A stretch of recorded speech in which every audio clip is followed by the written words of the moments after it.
Hello, friends and family and keepers of the faith.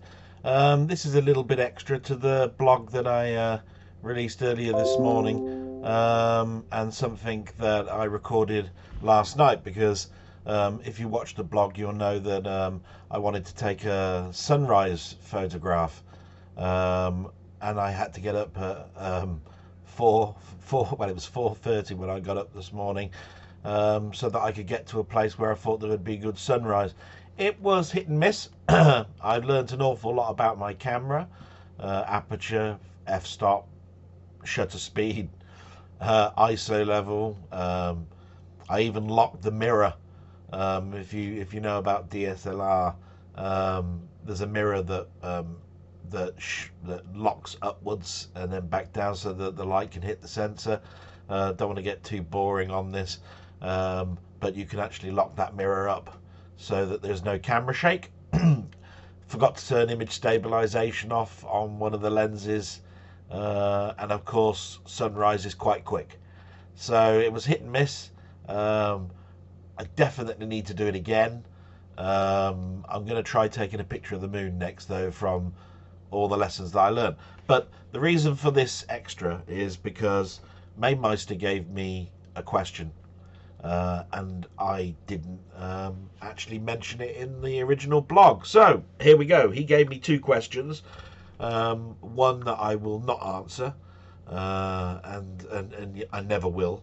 And the other one was much more interesting. So the first one, which I won't answer, was now that a few of my friends have started doing YouTube content, put in order who has the best channel.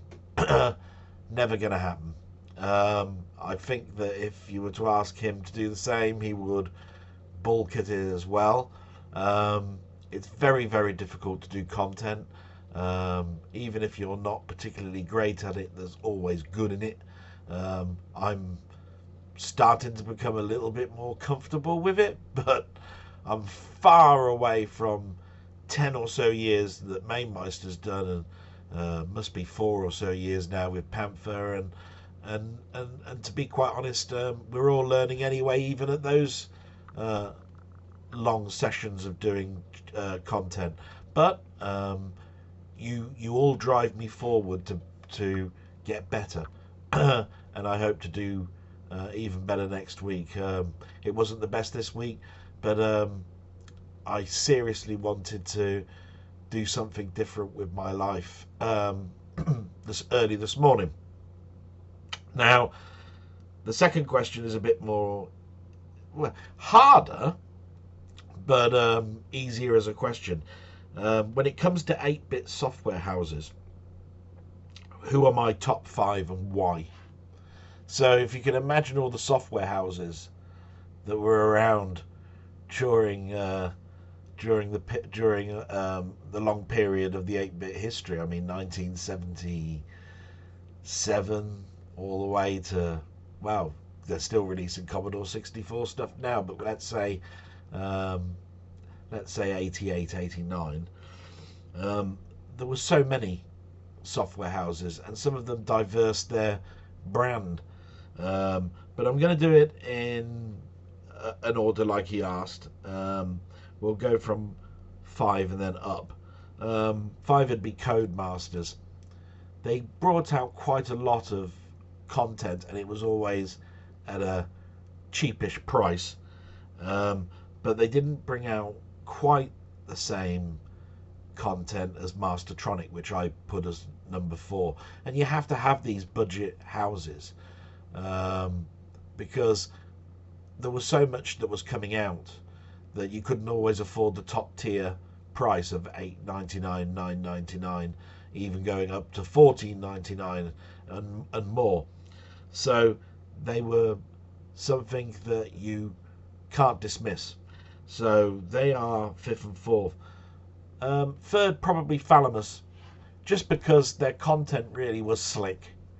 Not always the best game coding and the best games, but you couldn't ignore the quality of it. So this is just very quickly, by the way, for an appendum.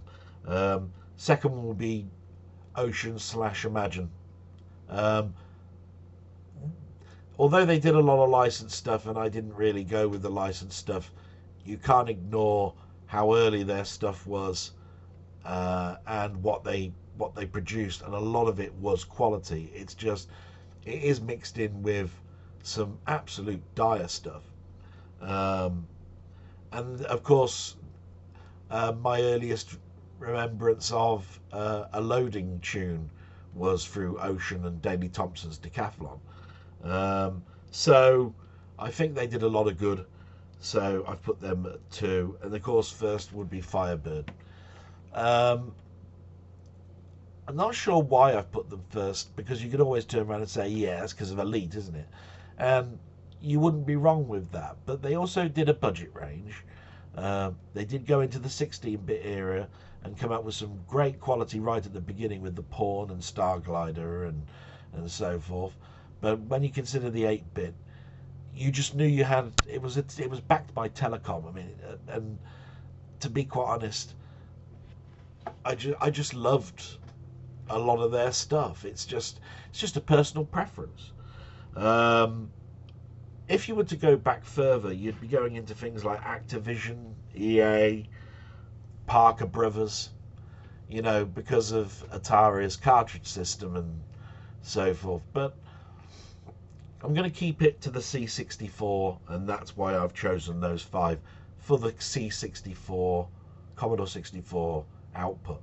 And that's the end of this appendix. It really was just something very, very quick, and to apologise if, you know, because the quality wasn't great in the blog this week. It will be better next week. And I didn't want my old mate, my Mamemeister, to be left out.